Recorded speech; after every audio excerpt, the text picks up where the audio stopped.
So this is one of those old school horror movies that doesn't really try to scare you. It messes with your head. It jumps between war, grief, family, guilt, hallucination, and possible death. It keeps you asking, what is real? You know, what is memory?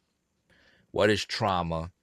And what is the mind doing when it is trying to let go?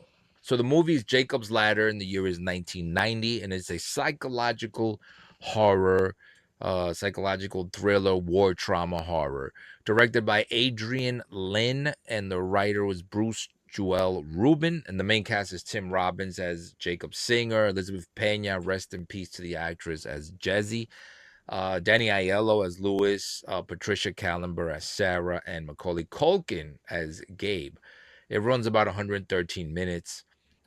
So the basic setup is Jacob Singer is a Vietnam veteran living in New York after the war. He is trying to move on, but he keeps getting hit with terrifying hallucinations, flashbacks, distorted memories, visions of demons, and different versions of his life that do not seem to fit together.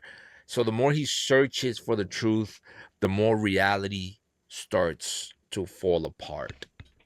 Now, this movie kind of hit home for me. And because I'm a veteran, I'm a combat veteran, so I can kind of I can relate to a lot of what he's thinking, and a lot of how he is seeing things.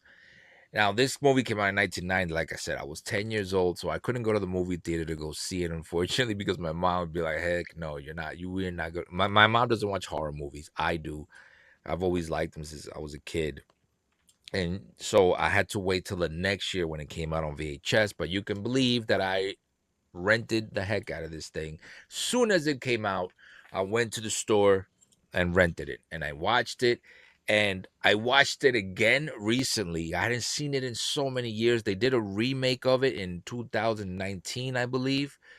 But the original one's the one that got me. Just I have history with the original one. So he there's a couple things. All right, there's the Vietnam trauma, the different realities that Jacob experiences in this movie. His dead son Gabe is a big thing of this movie. His girlfriend Jezzie is a big thing in this movie. His ex-wife and his family life, and it doesn't explain too much about it doesn't explain too much how why she's the ex-wife. I think we have to deduce that by ourselves. We have to kind of make that uh reasoning of why he has an ex-wife by himself, and I think we can pretty much get it, the reason why he has an ex-wife. The war scenes, the demons, the ending, the personal connection that I have as a combat vet, like I said before, and the idea of life flashing before your eyes, and why this movie still feels powerful decades later, man. This movie is like, to me, is like, so it's still, I saw it the other day. That's why I'm reviewing it now again. I just saw it like 3 days ago. I just sat down, I found it, and it was just like, oh my God. I saw it and it made me want to, I was a kid. I didn't know any better. I just thought I was watching a horror movie, but it made me want to join the army, which I did. It made me want to become a combat vet, which I did. I deployed many times. Now I have PTSD. Yes, I do. I do go to VA for it. And so that's why I say I can relate to it. Now the movie is really twisted in the fact that you can see from the still over here, this one. Let me see if I can put it over here so you can see it. This one here, it's a ladder, right? And it's kind of a descent or ascent. You could take it however way. You could say you could take it as he's going up or he's going down. That's why the stairs don't really, you can't really say it's he's taking the stairs up or taking the stairs down.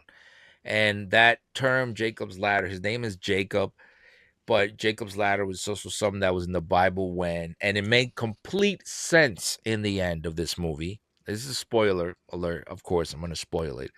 So if you haven't seen it, spoiler alert. So it made complete sense in the end, right? Jacob's ladder in the Bible is Jacob in the Bible. He sees stairs going in a dream going up to heaven, right? He says he saw stairs that are going up to heaven. This movie kind of had the same thing. It was kind of the same thing.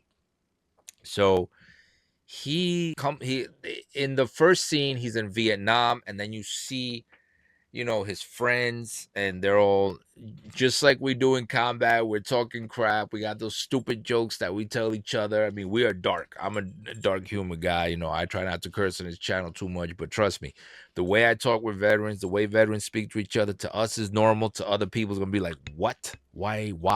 You know what I mean? But that's just the way we are.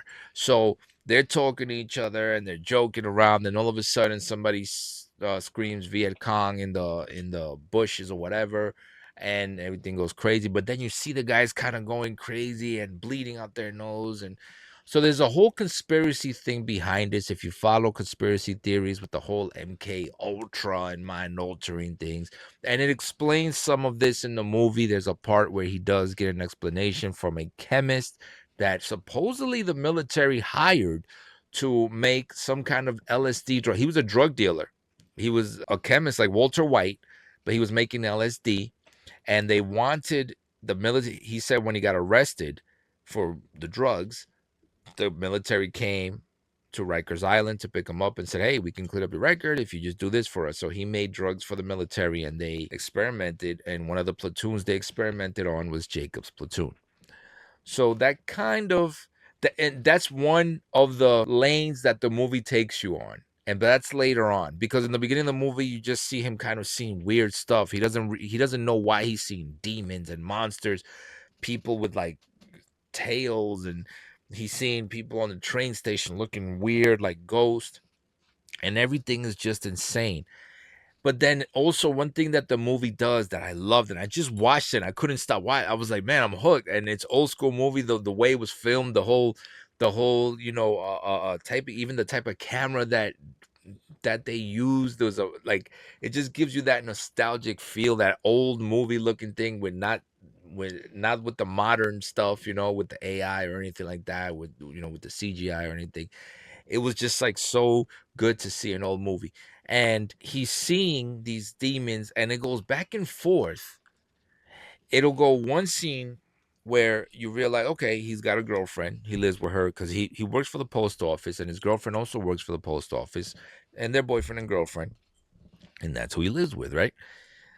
Which is what's her name, Jezzie, and that actress, rest in peace again. She passed away a few years ago, and he lives with her, right? And there's a part where he's looking through pictures, and he finds the picture of this young kid played by Macaulay Culkin, who happens in the movie, that's his son, right? You find out, oh, this is his young son, and you can tell something happened because he starts crying, and then his girlfriend gets upset. She actually takes the pictures and burns them, and because she doesn't want to see him hurt and crying, whatever.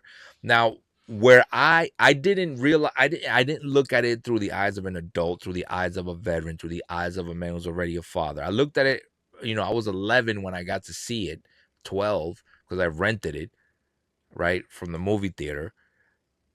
So one of the things that I immediately understood as an adult watching this was that when Jacob said to his girlfriend, because she asked him, oh, I could see why you broke up with her or why you left or whatever. I don't see her as pretty. And he said to her, oh, you weren't married to her, and he smiled, and he's like, he said, yeah, she was great or whatever. He was just like praising her, right? And his girlfriend didn't give the reaction that I thought she would, especially being a Hispanic woman. She didn't give the reaction that I was expecting. I was like, that's, I would never tell my wife that, like, like she didn't give that reaction. So right there is where I started. To me, it was like watching the movie for the first time because I'm seeing it as an adult. It's different when you watch it as a child and adult. So I'm looking at it and I'm like, that's weird. That's off, right? So fast forward in the movie, things are happening. He's seeing demons. He's having these hallucinations. There was a part where a car tried to run him over, and he's seeing things.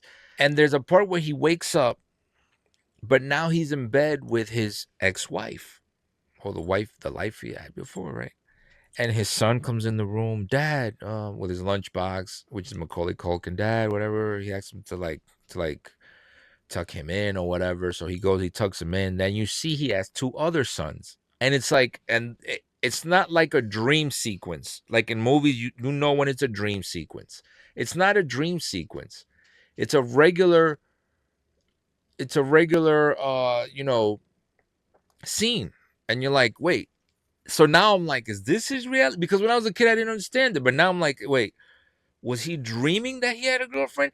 And then I knew again that something was off, because in this scene where he's with his wife, he tells it's like he's waking up from a dream, right? So now you're like, oh wait, did he dream the whole first part of the movie?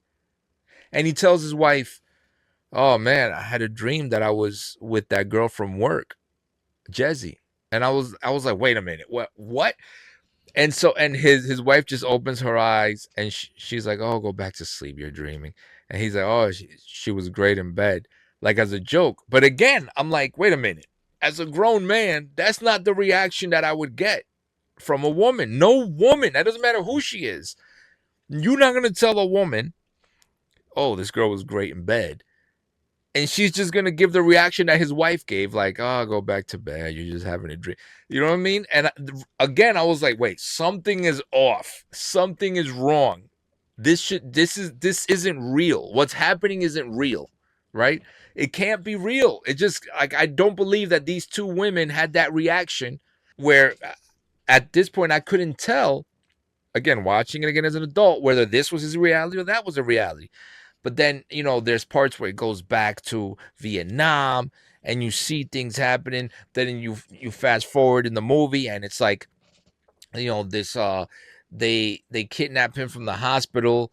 Well, I'm sorry, yeah, they these men in black or whatever, or these guys in suits, they kidnap him, and they're like, hey, you don't talk about what happened in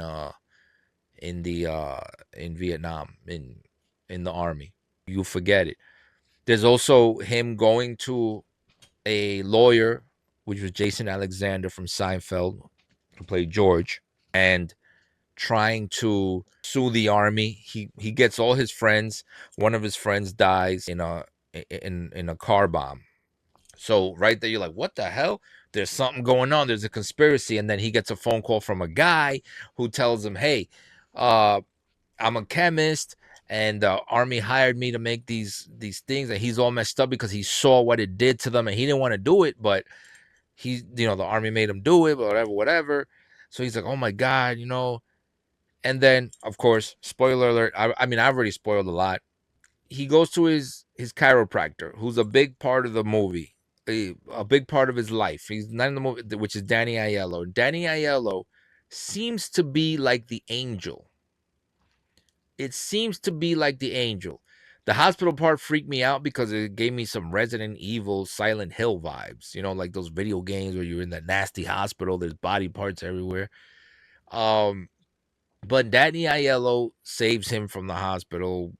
There's a part right before the end where he sees his son standing in some stairs, and then his son's like, "Dad, come on," and he's taking him. And I no, actually, I think that was the end. Yeah, the end. But before that, the ending that was like, oh my god, I know this is crazy. This is crazy. The end, he is lying in a stretcher in Vietnam, and you see the medic where he goes, "Come on, Jacob, stay with me, stay with me." And he's like, "Damn, he fought to the end, but he looks like he died peacefully." He never left Vietnam. The whole movie, he was still in Vietnam. The whole movie, everything we saw was him dying. It was his brain. You know how they say you see your whole life flashes before your eyes? That was his life flashing. That was his life, like his brain dying and taking all the information, trying to do things with it before it actually died. Trying to put things in place, and everything was just going haywire. kind of, you could take it supernaturally, you could take it scientifically, you could take it however you want, religiously or scientifically. You could say it that he was trying to fix his wrongs. You know, it was demons, and the demons, I don't know exactly what the demons were trying to do, if they were trying to take him down or up. You know what I mean? But I know his chiropractor, Danny Aiello, would kind of gave an angel vibe. Like he's a vibe of a person who's safe. He's like, look, I'm gonna take you. You know, you need to go this way. Like he saved him. Like he was like, when every time Danny Aiello appeared, it was always a good scene. It was like a decent scene. There wasn't anything scary happening. You know, so that's why I took Danny Aiello was kind of like a good thing in his life. When he was with his wife and his girlfriend, it was not that it was dark. Well, with his girlfriend, yeah, some dark parts when they were at the party and things like that. But the, you know, so it's just his brain just doing these things, his mind, you know, or his life, his spirit, trying to clear everything before it leaves. However you want to see it. It's however you interpret the movie. And you got to see it. Now the 2019 one, I've got to see that one again. I know I saw it because it was Jacob's Ladder, and I was like, "Oh my god, they redid this!" And the last time I had seen it, I wasn't even a teenager yet. So, and I'm 46. So, go check out Jacob's Ladder, man. Good movie, great psychological movie. And I'm sorry if you watched it to the end and I spoiled it. I should have said that in the beginning. But it is what it is, man. Jacob's Ladder, man. If you got anything you want me to watch, anything you want me to review, go ahead and put it in the comments below. Give me a list of movies. I will watch them. I'll find a way to I'll find them if I got to go rent them somehow, or I got to find them on the internet if they're old, or go to the movie theater. Let me know. I will give review. I do shows also. I'm also doing Knight Rider. So the original Knight Rider, go ahead and look out for that. Look for my scary movie review and my obsession movie review. And as always, I will see you on the next one.